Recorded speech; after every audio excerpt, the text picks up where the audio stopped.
So you've just got your first Raspberry Pi. Maybe you bought it, maybe you were given it as a gift, and you want to be able to set it up. Well, before you can do just about anything with it, you need to install an operating system. Let's go and take a look at how to do that right now.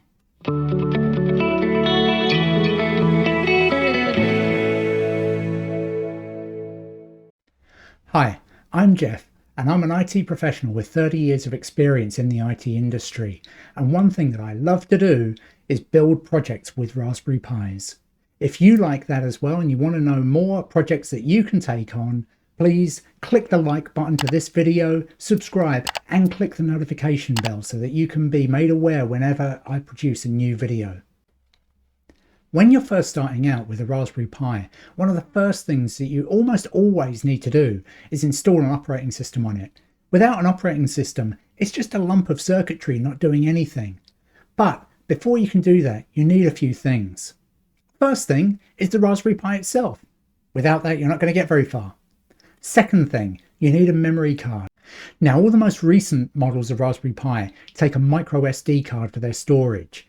You could use one that's anything greater than about 4 gigabytes. As you can see here, I've got a 32 gigabyte model, and that will provide more than ample storage for the operating system and any applications that I want to run. As well as the Pi itself and the storage, you will also need an HDMI cable so that you can hook your Raspberry Pi up to a monitor, and you'll need a keyboard and mouse so that you can control it. If you don't have these, don't worry. At the end of this video, I will explain a way that you can set up your Raspberry Pi without needing those. This is called a headless setup. For the operating system setup itself, you'll need some software that is capable of taking a disk image and writing it onto a memory card. Raspberry Pi actually produce one themselves, and it's called Raspberry Pi Disk Imager. And for this video, I'm going to be using that. Balena Etcher is another common alternative that performs exactly the same task. As you'll see at the end of this video, Raspberry Pi Disk Imager does have some extra bells and whistles that it allows you to do very easily. If you go to raspberrypi.com, you'll be greeted with this as the front page. One of the first things on here are the download links for Raspberry Pi Imager. You can see here there are download links for Windows, Mac and Linux, so no matter what you're running, you're covered.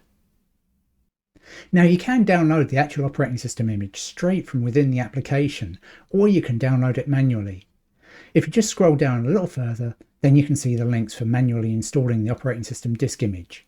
If I click on that, then you've got links for Raspberry Pi OS and Raspberry Pi OS 64-bit, as well as legacy versions. If you've got a Pi 02W, a Raspberry Pi 3 or a Raspberry Pi 4, you're always best off taking the 64-bit version, unless there's some specific reason why you need the 32-bit version. But for all of those older versions of Raspberry Pi, select the Raspberry Pi OS option at the top here, which is the 32-bit version. If you scroll down on this page a little further, you'll see all of the options available for downloading Raspberry Pi OS, both the 32-bit version and the 64-bit version. If you don't need a desktop running on your Raspberry Pi, let's say you're just running a web server on it or something like that, you can go ahead and download Raspberry Pi OS Lite. Otherwise, pick Raspberry Pi OS with desktop. Just hit the download link and then that will start downloading. At this point, you want to take your micro SD card, insert it into whichever adapter you require for your computer, and then plug it in. When you've got the micro SD card plugged into your computer, all you need to do is install and then start the Raspberry Pi Imager software. Even if you haven't downloaded the Raspberry Pi operating system image yet, it doesn't really matter. It gives you the opportunity to do this by clicking Choose OS under the operating system label. And here, you can pick whatever operating system you wish to download, and it'll do it on the fly. Personally, I prefer to download it previously, just so I make sure I've got exactly what I need. And if you do that, just scroll to the bottom and say Use Custom. This will take you to your file system, where you can then navigate to where your disk image is. And you can just select it. Once you've selected the disk image that you want to install, just click on Storage and pick your particular micro SD card. If you've only got one installed, only one will show up. If more than one does show up, it would suggest that you've got multiple removable devices installed on your computer. Make sure you select the right one. This is a destructive process, so anything you had on the card before you write the operating system to it will be lost. so just be careful. As you can see, on my system there is only one micro SD card installed on the box, so I know it's safe to select that. After this, all you have to do is hit the right button, say that you want to definitely continue, and then it will go off and it will then write to the SD card. Now this process will take some time, so I'll just skip through to the end.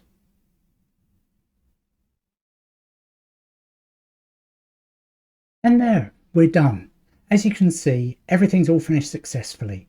And now all that remains is for you to click the continue button and then close Raspberry Pi Disk Imager. After this, just safely remove the SD card from your computer and slot it into the Raspberry Pi, and you're good to go. Okay, so let's now go and boot up our Pi and take a look at our handiwork.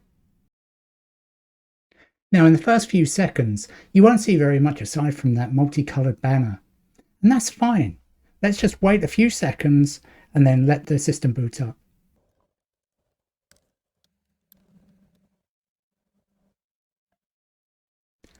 Okay, so here you can see the first screen that comes up, and you can tell that there's a little bit more configuration that we have to do before we can really get things going. So first off, let's just hit the next button. So just like with most operating systems, first thing you have to do is set the time zone properly.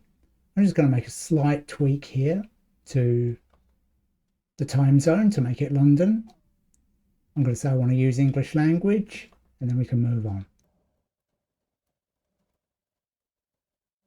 The next thing here is that it wants a username and password to be created. In older versions of Raspberry Pi OS, it created a user straight away for you called Pi. These days it doesn't do that. So let's create a new user for it to use.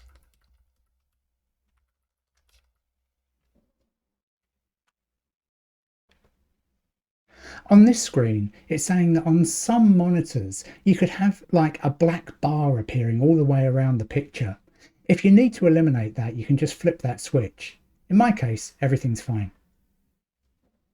The next thing we have to do is select what wireless network we're using. I'm going to pick one, and I'm going to provide the password for it.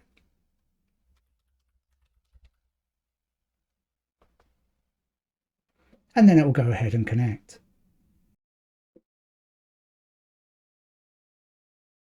The last screen here is all talking about whether you want to automatically keep your Pi up to date, have it go off and search for new packages. I like that.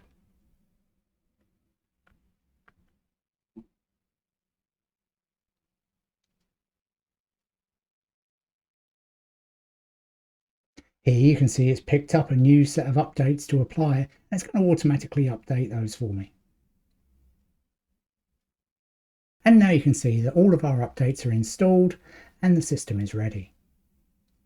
We've got to do one more reboot, and then when the system comes back up again, we'll have a fully working, fully functional Raspberry Pi.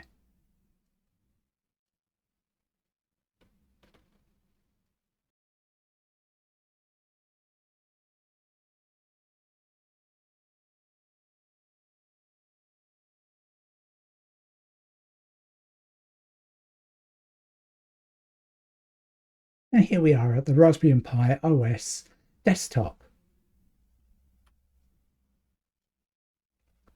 We can control our mouse. We have applications already pre-installed for us, as you can see here. And this includes the Chromium web browser. So you can browse away to your heart's content and use your Raspberry Pi much as any other desktop computer. However, as you've probably noticed, all of that configuration work that you have to do after Raspberry Pi OS is installed is a little bit cumbersome. There is a much easier way to install the operating system. Let's go through that right now. So the first thing you need to do is go straight back to your Raspberry Pi Imager software. Now the first things you need to do are exactly as you did before. You select the operating system just as you did before, and you also select the mass storage device that you want to use. However, this time, before you click the right button, click the little settings cog icon. In here, you can see there's a lot of options available for pre-configuring the operating system. Now the first thing I want to do is I want to enable SSH. What SSH is it's a software that allows you to remotely log in to your Raspberry Pi, or indeed any Linux server. The next thing it asks for is to set a username and password. So here, I'm going to make it exactly the same as what I previously configured. You then set up the wireless network that you wish to use, and the password for it is provided. You can also set the locale settings as well. I'm going to leave those as is. You can then save those settings and then click on Write. Confirm just as before. And then the system will go off and it will write your operating system to the SD card again. Now the OS image is written and verified on the SD card, just as before, we can now go and unplug the SD card from its writer and plug it into the Raspberry Pi and boot it up. Now let's see what difference that makes.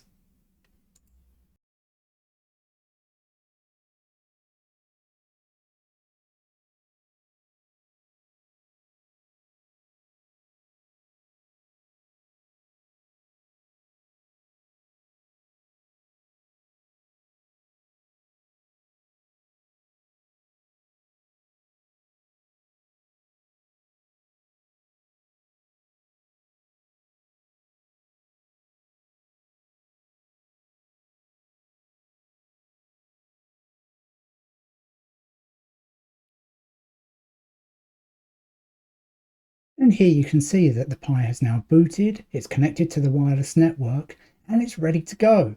The only difference between this and the last method was that the updates haven't been automatically applied. But what you might have noticed is that I've not had to interact with the GUI at all in this case. Everything's been done automatically. This is what's referred to as a headless setup for the Raspberry Pi, where you don't need to have a GUI available, so you don't need an HDMI connection, you don't need a keyboard and mouse available to you in order to configure the Raspberry Pi directly. Instead, you pre-configure it on the SD card, and then when the system boots up, everything is there ready for you. However, under those circumstances, how do you know what IP address the Raspberry Pi has been given, and how do you know how to connect to it? Well, in terms of how to connect to it, you know that the username and password is what you configured when you set up the system. However, let's take a look at how you can tell what IP address it's been given. Now, the first place I'm going to go to here is my router. And if I go over to the router and I go over to its DHCP server settings, I can see a list of IP addresses that have been allocated to devices. And right at the top here, you can see there's a Raspberry Pi device that has been given this IP address of 192.168.0.222. And what we can do now is we can go off and connect to that. In order to do this, I'm just going to use a regular Windows command prompt window. I'm just going to type SSH, Jeff, @ and then that IP address. I then have to confirm that I want to save the what's called fingerprint file. And then I can enter the password that I configured in the installer.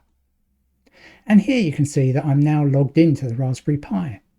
Now, if I want to apply all of the updates that we did do through the GUI install, I can do that by running sudo apt update && sudo apt upgrade -y. So what the Raspberry Pi will now do is it will go off and it will update the list of servers that the Raspberry Pi packages are hosted on. And it will go off and it will search for any updates that are available. Now, just as it was with the GUI install, this will take some time. So let's come back when this is finished.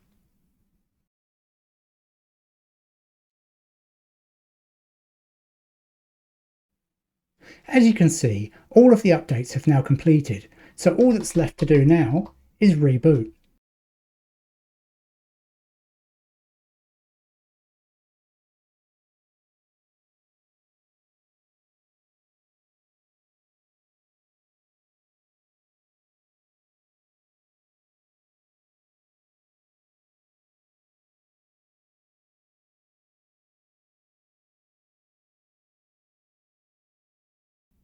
And so there you go. You've got now a perfectly working, fully functional Raspberry Pi, ready for anything that your imagination can throw at it. In future videos, you'll see me using the Raspberry Pi for a whole variety of uses. But right now, that's it for today. Once again, if you like this video, please hit the thumbs up button. And if you want to see more, please subscribe and hit the notification bell so you know when these videos come out. But for right now, thanks so much for watching, and bye for now.